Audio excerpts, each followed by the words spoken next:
Welcome to the Seeds of Wisdom series, brought to you by From a Loving Place with author Rachel Wolf.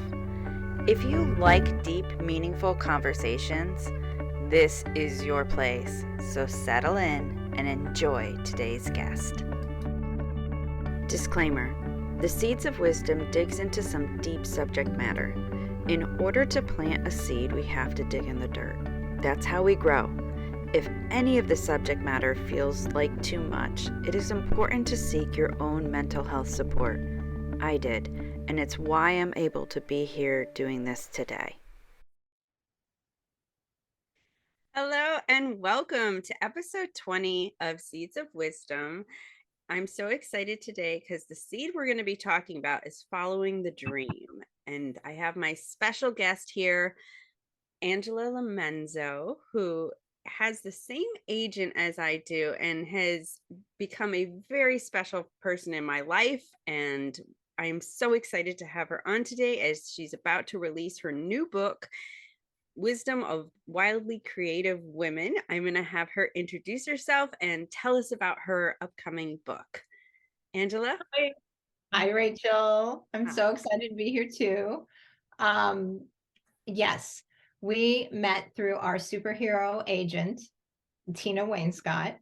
And just like with everything with this project, it has been kismet. It's just part of following your dreams is starting a project and all the incredible gifts that unfold during it.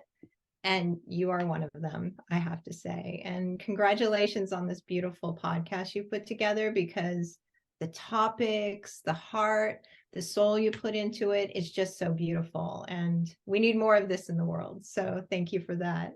And yes, I'm Angela LoMenzo. As I said, I just wrote my first book, Wisdom of Wildly Creative Women.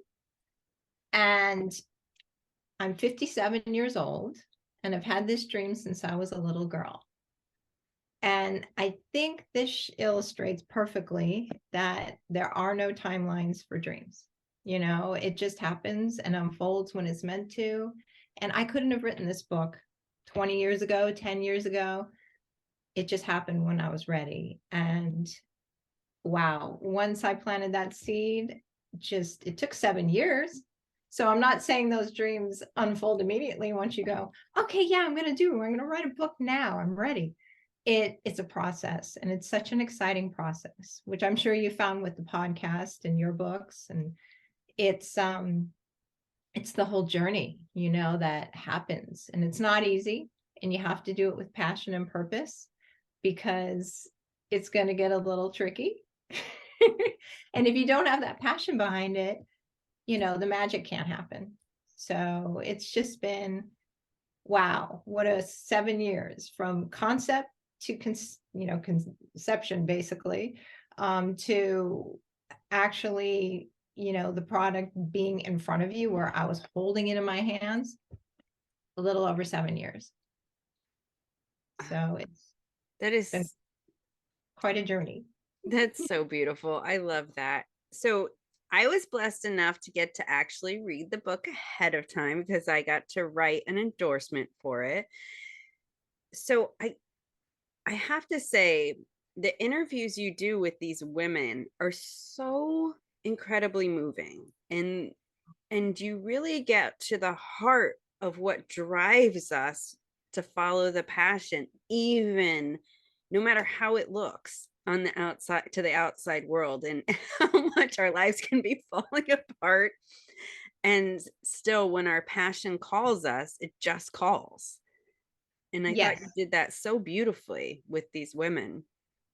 Well, they did it because they are amazing. I mean, I found 25 extraordinary women who have all followed their dreams. And they're all creative souls with tons of passion, but they've also had a lot of obstacles. And, you know, every single one of them has been told no, or you can't do this, or, had illnesses, traumas. We have 2 breast cancer survivors in the book. We have so many universal issues that people face that could derail us from achieving things we want. And we think, no, I can't do it because this happened.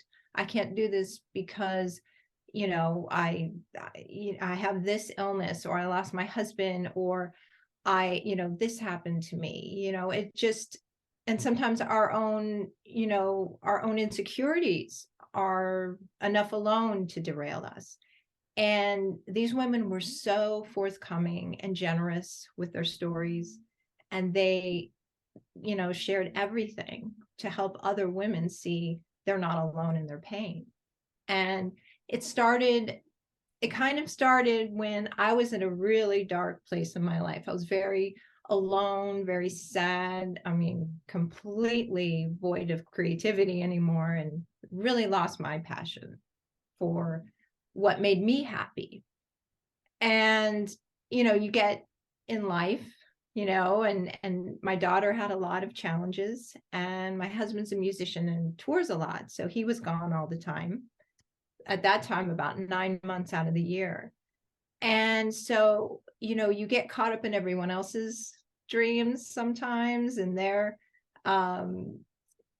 caretaking and helping them. And that's beautiful. And that's something I always wanted to be, was a mom, and, be in a relationship, and just have that family. Being that I was from a divorced family at an early age, I really wanted that home. And I did that, but along the way, I lost a lot of myself. And around this time, I lost a friend, and I had just found her, just connected to her, like finally didn't feel alone. She had the same creative interests as I did. And we both had husbands that were away all the time. And I was like, oh my gosh, this is it. This is so wonderful. And just having that connection just ignited it. It just started me up again into finding myself. But then she suddenly passed away, which was really jarring. So right when I kind of shifted into that positive place, it was taken away in a very sudden manner. And then something happened. It was like she sort of became my light, and it just brought me back to me, like, wow, life is short. I mean, boom, right in front of me, I saw this, and I was like, no, I don't want to live another day without, trying to find what makes me happy as well. I mean, that makes me a better mother, a better wife, a better friend, all of this. So I set out on that journey. And it started with therapy. And I went to therapy. And the very first day of therapy, my therapist said to me, okay, now tell me your perfect day. Not your husband's, not your daughter's, not something that would make anyone else happy, just yours. And I sat there for a minute, and I just started bawling my eyes out. Like, I could not stop crying. I couldn't even breathe. It was just this visceral reaction that came over me that I couldn't stop.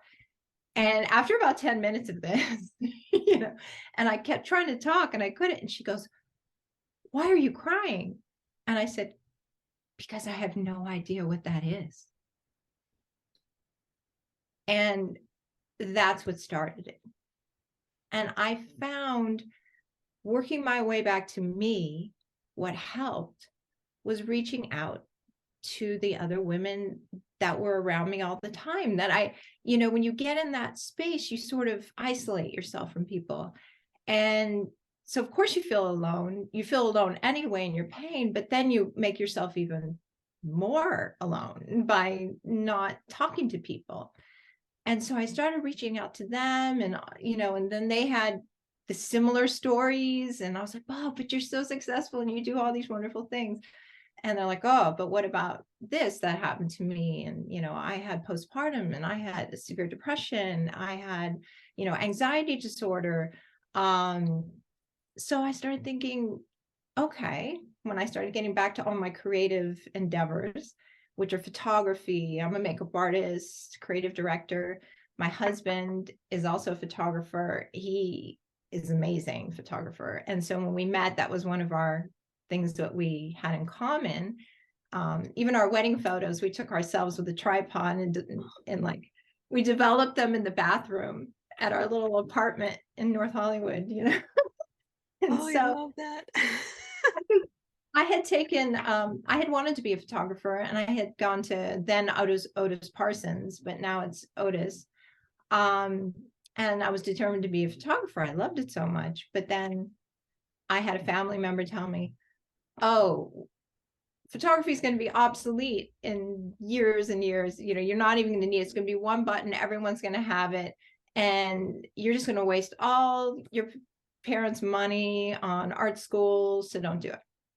So then I was like, and at the time I was definitely not strong enough to go, no, but it's my passion. So I felt, you know, oh, okay. So I decided on becoming a makeup artist, because with all the photography I would do, I'd always do this elaborate makeup and special effects for the pictures. And so I said, okay, let's do that. So I put myself through makeup school and um, was going to go into special effects, but then I found out I was allergic to all the chemicals. So that didn't go. So I just stayed with basic makeup and didn't go into anything more elaborate. So anyway, back to where the help came for me from other women. So then I said, okay, I'm going to take all of the things I love, put them into one thing. I've written my whole life. I've always wanted to write a book. I love photography. I am just so taken with these women. And I just feel like people's stories are what connect us and give us that, you know, inspiration and empower us. And I've been a nonfiction, you know, obsessive reader since I was like 8, when I got my first biography. And so I was like, okay, we're going to do this. And then my husband, you know, he was going to do the photography. And so it became this sort of passion project for both of us. And I just started, you know, and I knew so many of these really creative women through you know, the kind of musicians we knew and their wives, and sort of creatives attracted creatives. So it became sort of this little community of people that I knew. So I just started there. And it was amazing, because once I put that seed out there, it was like moths to a flame. The women that were supposed to be in this just showed up. You know, it's that law of attraction. You know, once you put it out there that you want, you know, that you're doing something and you stay really on course, it just, the energy comes right back to you. And it was fascinating, because we would interview one woman and then photograph, and the whole process was very time consuming. So these women were such troopers with me, because, you know, the interviews sometimes would go 6 hours, you know, and then the photography was pretty elaborate, where we would work together on what type of photo. It was so much fun. And they just loved the process. So they're like, oh, you have to meet my friend. She would be perfect for this. And she went through this and she's doing this now. And so it just kept multiplying into this magical project that I am just so blessed to be a part of. And it just took on a life of its own. Well, you said so many different key things there. One, I feel like we get little nuggets in our youth of where we're going to be led, like with you with the biographies. You know what I mean? It's like from such an early age you were attracted to other people's stories and to read about other people's stories, and to have that connection. So there's this passion and learning about people right there. So I thought that was so beautiful that that's a piece of it. And then the photography and like all these little things that may not seem like they're going to connect at some point, they No, do. no. You know, and And I love that you were a makeup artist and you took that path too, because it kept the creative side of you alive, Yeah. in a time where you could have easily taken such a safe job that your creativity wasn't involved at all. You picked something that could keep it alive in some way that is still about creating a story, because people's makeup creates a story. Yeah, my favorite thing was the first class I took was at UCLA in theater makeup. And I had so much fun because I could utilize my art skills and draw these elaborate designs for makeup, and so that was the first time I was like, oh, you can kind of put all your talents into one thing. And then I started working with photographers. And once you get really close to these photographers and you're with them all the time, then I became creative director. And part of the fun was me just drawing up all the sketches too, of how we were going to do the makeup and the wardrobe, hair. It's really funny when you become a makeup artist, and the makeup artist in the book had the same thing. I did music videos and things like that too, and commercials. And it's funny because you get lumped into hair. Like I'm not a hairdresser, as you can see, but I I would always get lumped into that, like, oh, hair and makeup's here. And I'm like, really? Okay. So then that became a part of it. And, so it's just fun, and you expand, things that you didn't think you could do. And I mean, who thought I would be able to write a book? I just when I decided doing it, it just happened. And I said, okay, so now what? And this process, it's not easy. So you don't write because you want a lucrative career. Okay. You write because you have to, because you need to. It is not, yes, you can, sure, but it has to come from a different place. It's not just like, oh, okay, I could, like a job where you're going to get promoted, you're going to have this. No, this is all on you to figure it all out, so it started with, all right, what's a proposal? So there goes a year. There's a whole year, like, because researching proposals and figuring out how to do that, and then sample chapters, and then you start with that, and then you find an agent. So I am so lucky as you are, and this is something totally otherworldly with Tina, how she came into my life, because she's my third agent.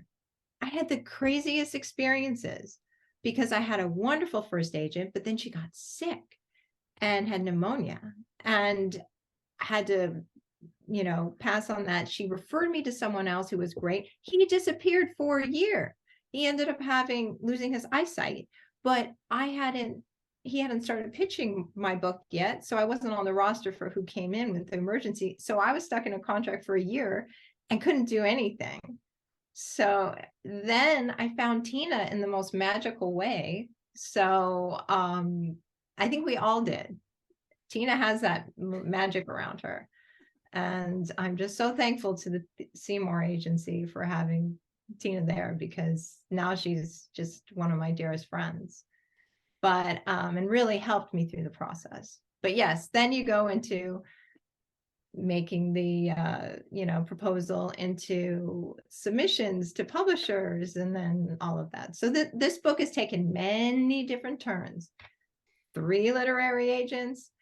I had a publishing deal that I ended up terminating because of they had wanted to charge too much for the book, and I wanted this available to every woman. And so then I was started all over again. So it's a process. But I'll tell you what, the most amazing things I've experienced since I've been in this, and I have stepped out of my comfort zone like 1,000 times. And it's just brought so many beautiful people into my life, and things I never would have done. It's just wonderful. But it did take until I was in my 50s to have that sort of confidence and ability to do that. So Well, and I think that that's another great point you make too, is it's really never too late to start the process of following our dreams whenever it is, and however long it takes, it is okay. It's always okay, because some people think, if I wait until after I have kids, I'll lose it. And it's not true. And you know, you and I both had these conversations about being a parent. So the fact that, you know, we had to give our energy to parenting to a certain extent first, and then we were able to be free enough to give our energy to our passion to follow the dream of our own dream. And I think that's so important, that so many people might miss. They said, well, I became a mom too. It's the excuses. Well, I became a mom, I became a wife, I became, you know, I went down this career path. It doesn't matter. If we want to follow the dream, we can do it. no, And exactly. eh, You're exactly right. And that's what I wanted to show women. I mean, we have the ages of the women in the book are from 30s to 70s. You know, the woman Brie Darling, who's 72 in the book, she's still playing drums. You know, she was one of the first women to be signed to in an all-girl band as a drummer to a record label. And she's still going.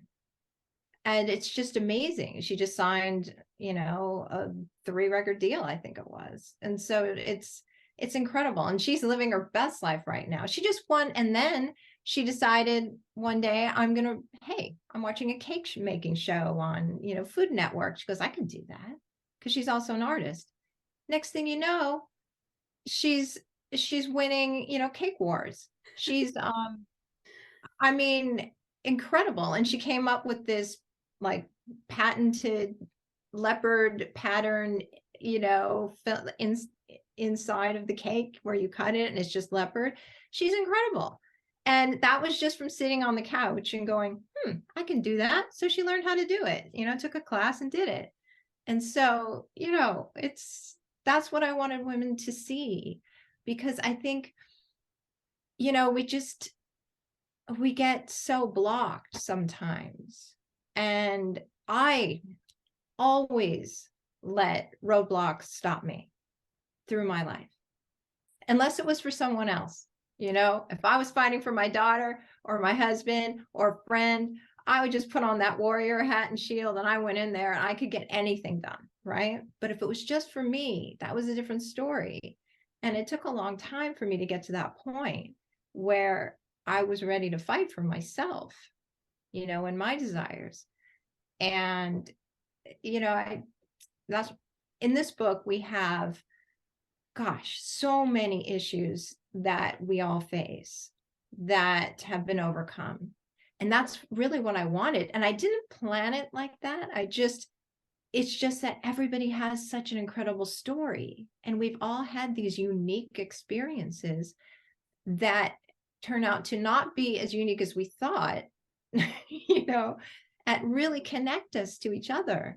And it was just such a great thing to see, you know, and it inspired me. I don't know if I would have kept going through this book of all the twists and turns I had, and you know what they are. There were plenty. And I think I kept remembering these women and the things they went through. We've got multiple near-death experiences. You know, we have a woman that was told she would never walk again, who was a photojournalist, who ended up, you know, climbing Mount Kilimanjaro a year later when the doctors told her she wouldn't be able to do her job anymore. And she said, oh yeah, I'll show you. And I kept thinking of her, you know, I'm like, well, she can climb Mount Kilimanjaro. I think I can do this. You know, I think I can stick with this. So you know, I knew if it worked for me, it's going to help other women everywhere, you know. And there's all situations, you know, and it's just exciting to see, you know, all these women just chiming in to help others. And really, they really shared so much about themselves. I mean, I'm so honored that they trusted me to, write their stories. And I made sure that they did have that trust where nothing would be written that wasn't approved by them, and I just wanted it said how they wanted it said, not just give me the interview, whatever happens with it, nothing like that. It just, I wanted to be authentically what they want, and who they are. And I think we expressed that really well in the book. Oh, I definitely do. So, with that, we have to wrap up the first part of this segment. So, if you're watching anywhere else but YouTube, make sure you go to YouTube to watch the extended video as we go on to Beyond the Seed, because really getting into some of those blocks is where I want to go with you, and getting into what it means to move past them, to take that extra step. So for all of you who are listening anywhere else, thank you for being here, and know that if you're listening to this, it's because you're meant to be here. And now, so let's open this up into that I know as a mom, I have done that. I can't do this because and like you, with that warrior for other people, and but not for myself. Oh, I related to that in such a deep way when you said it. I was like, oh, exactly. And what it means to you to move beyond that. Let's go deeper into that. Well, that's definitely a loaded question. Because it means a We lot. waited to go deep.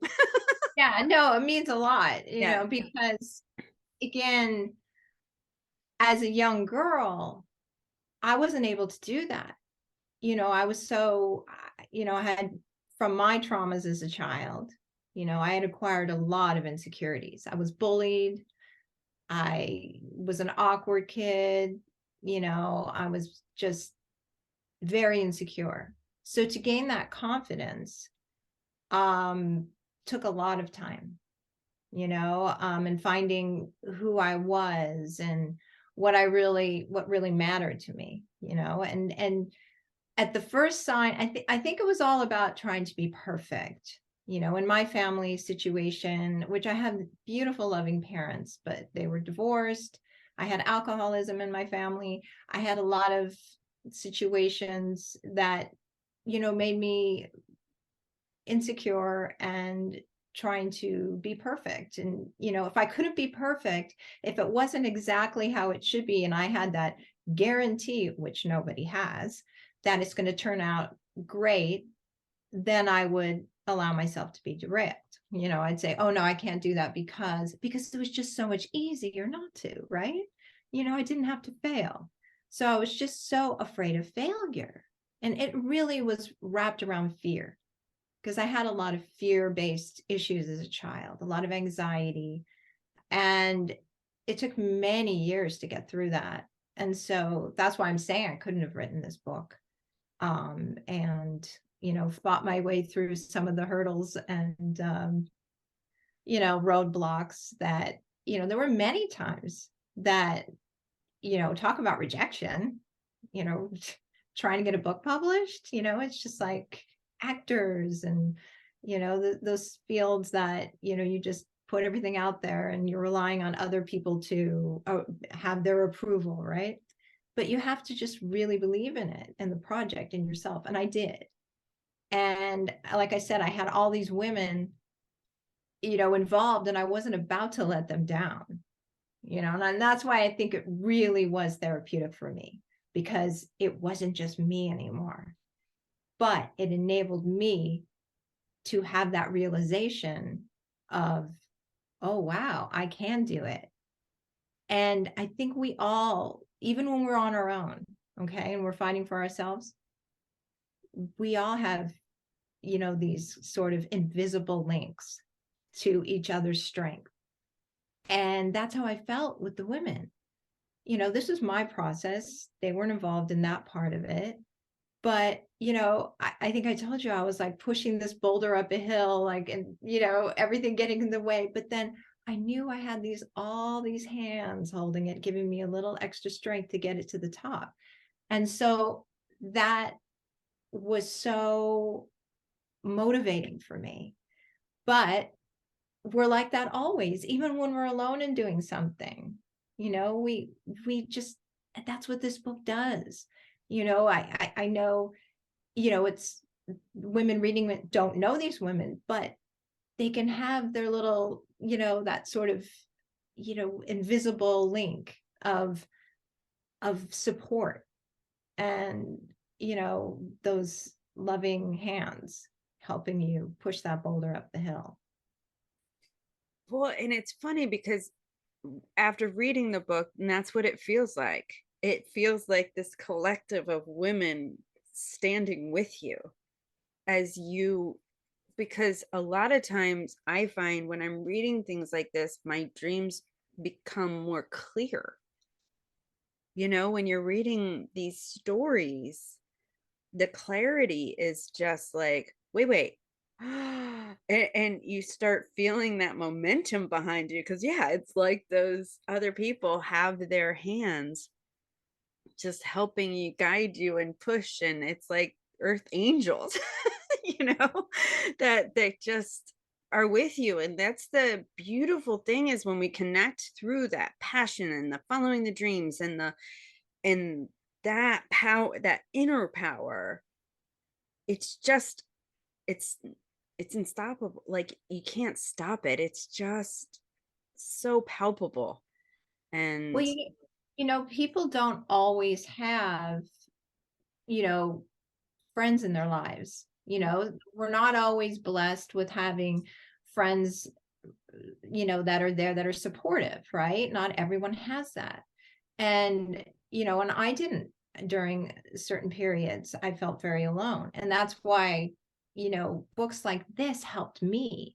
I just, like I said, I'm a nonfiction obsessive personality disorder is probably what I have. It's because I just love all of these books about people's lives. I have so many of them, I can't keep up. Once I started writing my own book, I was like, oh, I miss them.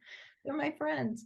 So this way, if you are feeling alone, I mean, I would have loved this book during that time. And it also motivates you to reach out to other people and get in the zone. Because once you're in the zone of what you really love doing, you attract other people that love doing it as well. And it is, I 100%, adhere to that. It is so true.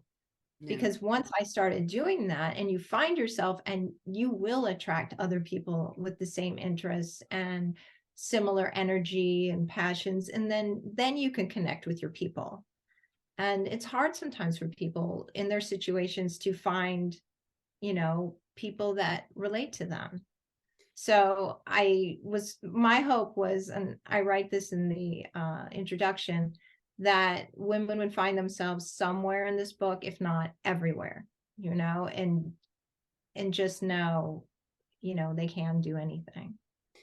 When you make such a great point in that connection thing, and this is what I love since COVID happened, is that Zoom and things like FaceTime and all of these ways of connecting that people just didn't consider as a way of connecting to new people. It wasn't considered like it is now. I most of my girlfriends I have not met in person, right now. My closest friends, the people who are in my life the most, a lot of them I have never met face to face. It's been on FaceTime, it's been on Zoom. It's and they can be weekly, they can be every other week, they can be whenever. But my point is, we're not limited by space anymore. We're not Well, limited by location anymore, which is so great, because I know I have felt very alone in because I like to connect to people so deeply, to find those kind of relationships are not always easy to find. So the fact that they can come from all over the world now, it just warms my heart Hmm. to be Yeah. able to, like you were saying, because once you open those gates, you start attracting the people, and now it's not limited to where we are. No, it's so wonderful. I mean, it's funny. One of the things I did after COVID or during COVID was I became certified as a meditation instructor at Chopra. And this was also to help deal with my father's death from COVID. And because that was the one thing that helped me. And in my meditations, I started with soul questions. And one of the first ones is, who am I? And I always remind myself during this question is, I am not my body. I am the light and the energy that surrounds my body, especially when you're going through health issues, which as you know, I've had some really interesting health issues lately. And those can be limitations. You could say, I can't do this because of this or my body, but I always remind myself of that. And by the time I'm done, I just feel so different because, you know, I don't have to have my body in the room with you to know that I love you, that you are a beautiful spirit and you're just this wonderful human being. We have connected, fortunately, through other means. And our energy, you know, doesn't need any space or, time. It's there, connected. So I think that really helps, just feeling that you're beyond these things for limitations, as well as, bringing in that part of the conversation as well. But yes, we're all energy drawn to each other, and it's really beautiful, and Yeah, and that's what makes the following the dream process so awe-inspiring when you hear the stories, yes. because you get to see the little connects and how the dots like go do do do through, I mean, everybody's stories, and I just love that and so much. everybody has an amazing story. We all do. Like I have yet to meet anybody who doesn't. Like I met somebody that I was talking to about the book, and she goes, I don't I have no I've never had any adversity in my life. I've never had anything. And then you start talking, and I don't have an interesting life. And it's like, oh wow, you start unfolding things and then you're just pulling this out. I'm like, that's fascinating. What are you talking about? Oh my gosh, so it's just one of my favorite things, be it at all different genres, film, television, books, through art. You could see the story of someone through their art expressed. And I love it all. That's just what I want to do always, whether creating my own or just admiring others and learning about them. That to me is just bliss. Well, and I love, when people will say, I'm not a creative person, when a thought is creative. We're creative beings. We can't be not creative. Like, it's not even possible, because we create with our stories that we tell ourselves. And I mean, it's just amazing. And I love watching how different people express their creativity, even if they can't see that that's exactly what they're doing. It could be organizing a room, it can be, something simple like the way they place things on a plate for dinner, or the way they mix herbs, or whatever it is. But that's all creative. It's, even the way we organize dishes in a dishwasher is creative. Yep. And I say that at the end of my book. I'm like, it can be organizing an elaborate filing system that's color coded, that is really creative. We all have the capability of being creative. We are all creative, like you said. There isn't a person that is not creative. So but the thing is to realize you're creative, because like you said, people will put limitations on themselves. Oh, I'm not creative. I'm this, and that is a challenge. I do a challenge now. I want someone to actually show up and say that they're not creative and prove to me they're not, because I think everybody is. Yes.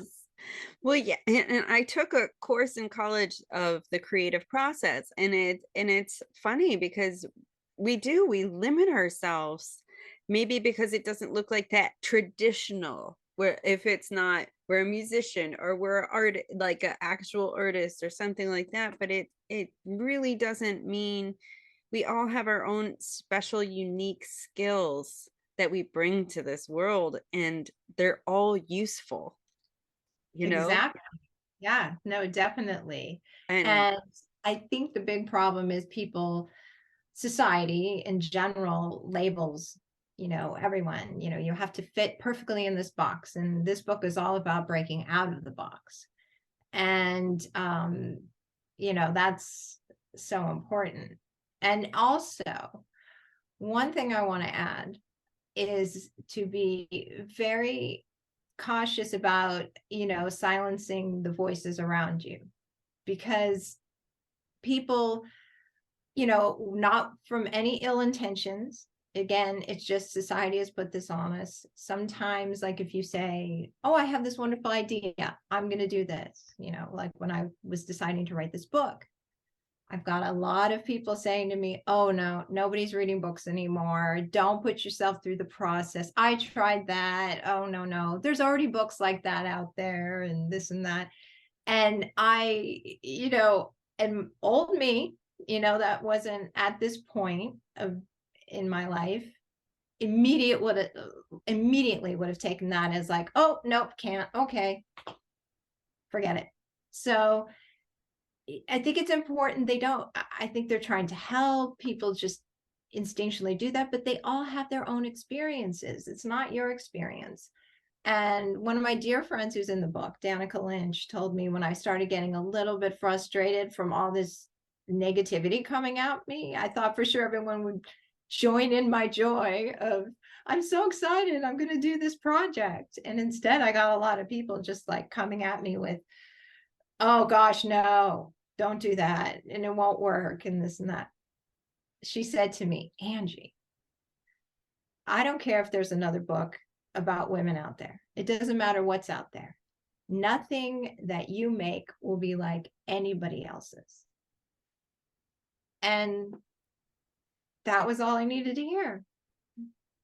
yeah, and that is such an important message too, is that we if we're driven like that, if we have this inner calling to do something, it's to trust that, Mm-hmm. and remember that people are going to react to us from where they are, not where we are.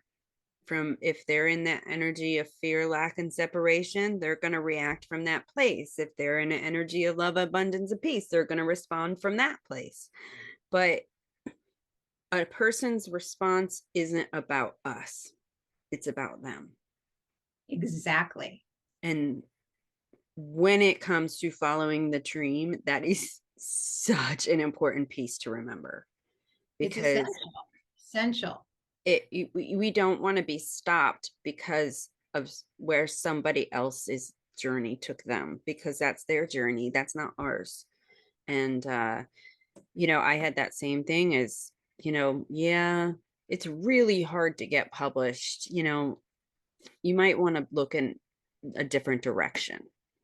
And I'm like, I feel it. I was like, but like you said, if I hadn't gone through a lot of the pages that I had already turned of my life, I would Mm-hmm. not have been able to stand up for myself and go, no, this is my dream and I'm following it.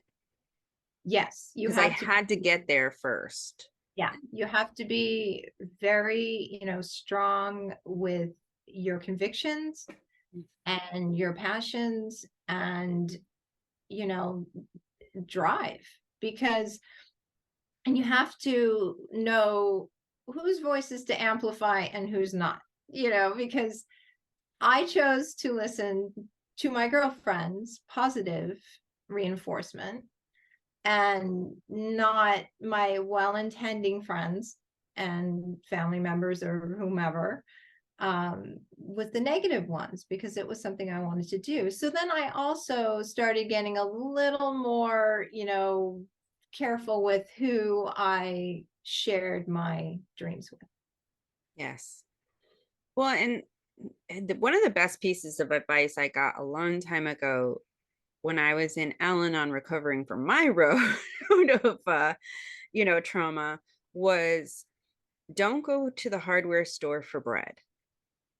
It's like, Mhm. know who is good at what things, and that's what you go to them for. You don't expect people who live in a safe bubble to support us following a elaborate dream, because Right. it's not safe. You know, our dreams are not these safe things. They're passion projects that launch us. And somebody who is in a safe bubble is not going to be able to do that. They're just not capable of that, because that's how they're choosing to live their lives. And it's knowing that difference and not judging them for it either. Right. That's how you want to live your life. But yeah, that was the best piece of advice I ever got, because when I that's exactly what I hear when I listen to people who are talking to me about things that I'm not connecting to in that way. I'm like, okay, I'm trying to go to the hardware store for bread here. This is not where I need to be. I need to be in a different store. And that's okay. Yeah, that's where, save, that's what I'm saying, save, the sharing for someone that's sort of like-minded Yep. and in that space with you, Yeah. and I, I'll go to other people that are really good with other things like, accounting advice or, like you said, like, oh, wow, how do I get a home loan or, something like that. And it's just whatever excites them, then you connect on that. You're going to connect with people on all different things. Yes. I so save if you're in that developmental process where you're still a little insecure about the idea, definitely don't go to the hardware store for bread, because you need all the support you can get. So just yeah. Yeah. It will, and it is the more we can understand that piece, because like you say, it's not that people have ill will. No, no. It's not that they're bad and have bad intentions at all, and we don't have to get angry at people because they don't, you know what I mean, because they're just not there. It's just understanding that that is, they can only respond from their lives, Well, the and thing and is, that's it. usually this advice comes from a great place of love. Yeah. That's the Hmm. thing. They're trying, and protection. They want to protect you from rejection or pain or getting hurt. And that's why you see that in a lot of parental, relationships with kids, when they are like, I want to go be a rock star, right? And they're like, oh, honey, no, which I don't know. That's a tough one, but being married to a musician, so but like, for instance, my husband with his parents, they were really supportive. I mean, and you always hear this. You see these successful musicians, and the ones that I've known, most of them had that nurtured by their parents. It's very interesting, because Yeah. when you're young, you're just this little sponge, and not always are you. Some children innately have this drive and confidence, and they literally come out of the womb like that, like ready to go. and nothing's going to stand in their way. And that certainly wasn't me. And, but most of them, you need encouragement. And the cool thing I've seen with the artists around me and musicians is that the children, their creativity's been nurtured tenfold. Like you'll see in the book, we talk a lot about that. And, just allowed to develop and encouraged. And it's just beautiful. They're not, in front of the TV as much. They're not sitting and playing, video games all day long. They are exploring, their minds and their creativity. And some of it leads to, other studies, but it just, like you said, everything's creative. And it's such an essential part of our, our chemistry and our mental health.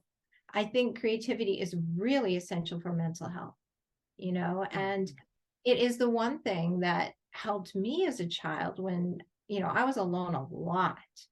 And I had two working parents, and, my dad was also an attorney, and I had to sit in law libraries and courtrooms. And if I didn't have my sketch pad or, my markers or any of that stuff, I don't know what I would have done. I loved it. It was a fun time. So, I think it was Natalia Fabia, the artist in the book. She talks a lot about her young daughter and how kids need to learn to be bored, and how essential that is. Like, it's okay, like, to sit there and go, something's not in my face at this moment. I'm not being stimulated at this moment. What should you do? You could create your own and, draw or sing or write. And that's what I had to do. I didn't have any of the other stuff, and our generation had to do. Mm-hmm. And, it's that's why I nurtured it in my daughter, who is now an amazing artist and illustrator. So I'm very proud of her. So it's just exciting to see, you just let them be who they're going to be and develop whatever it is. And that's, I think, really important. And sometimes it's hard because parents want to protect their children and go, "Oh, I want you to be able to be, successful and this and that." But you're always successful if you follow your passion and you follow your talent and are allowed to nurture it. It doesn't always mean, you might have a career in it, but it will lead you somewhere. It just depends. It's just, we don't know. I mean, and dreams change. I mean, I always look at it like, okay, I'm sitting with this lump of clay in front of me, and I'm so excited to make this beautiful vase. And then by the time I'm done, I've made candle holders. Because it Such an changed, important point. Yeah. it's Mm-hmm. just the fact that And I it's was, okay. Yes. yes, that I was allowed to create it. I Mm-hmm. was allowed to go through the process. So just, I think that's the thing, to allow yourself to develop, you know, however you are going to be and who you are. So, No matter how long it takes, because sometimes it is the removing of all the titles where we're stripped down and feel like nothing that we emerge. And I love that, with your story, it was that down place that broke you open. And mhm. it's so true. So for so many of us, it's that coming to a place of feeling completely empty to be able to start filling it with this other stuff. It's Exactly. And it will happen again. It yeah, will happen over and over in the roller coaster of life, right? yeah, And the thing is, like with my daughter, I would tell her, okay, remember when this awful thing happened or you perceived as an awful thing? Do you remember what happened after that? And she'll like, oh yeah, because that happened, it put me on this path over here, and then I met so and so, or I discovered this, and it somehow you will find something beautiful after, yes. just You know, when I was a kid, I read this proverb that said, whatever has a front has a back. And I always remember that. I don't know why. It's just a weird thing that I just happened upon, and I was very young. And so that stuck with me. And after things started happening where I'd be like, oh, this is it. This is it. You know, nothing can be worse. And then all of a sudden, because of that, I met this person who found this, I got this job through, and then that led to this or this, you know, and then I started looking at life as exciting, even though you're in it, you're in the pain, it's upsetting, but now I don't break completely open. I know there will be light, you know, just like yesterday's huge storm we had. Right now I'm looking at sun, you know, it keeps coming in and out. So, you know, it does, once we weather it, it does lead to something. And I always hold on to that now. And I think that's the thing with this book, is all the storms are in it, but also all the beauty after. Thank you. Thank you so much for this absolutely amazing conversation. I'm so happy that your book is coming out soon. It is available for pre-order by the time this episode airs. It will be available for pre-order, and it's coming very soon, so make sure to order your copy because it is beautiful. Like It inside, really turned outside. out. Yeah, it's just gorgeous. So it really is. If you need those women's hands helping push those boulders, it is really the book. So to help with that. So thank you so much, and thank you for writing it and for getting these women's stories together in such a beautiful way. And to any of the women listening, thank you for sharing your stories with us. Yes. Thank you, Rachel, for having me to be able to talk about these wonderful women. Well, if anybody's watching to the end, remember it's because there's something in here that was meant for you. So thank you. Bye-bye. Bye. Make sure to follow the links that accompany this episode. You will learn a lot more about today's guest and see what they have going on now. You will also get all the links to follow them on their journeys if this seed resonates with you. Come back next week for another Seed of Wisdom. If you loved what you saw or listened to, don't forget to subscribe to the channel.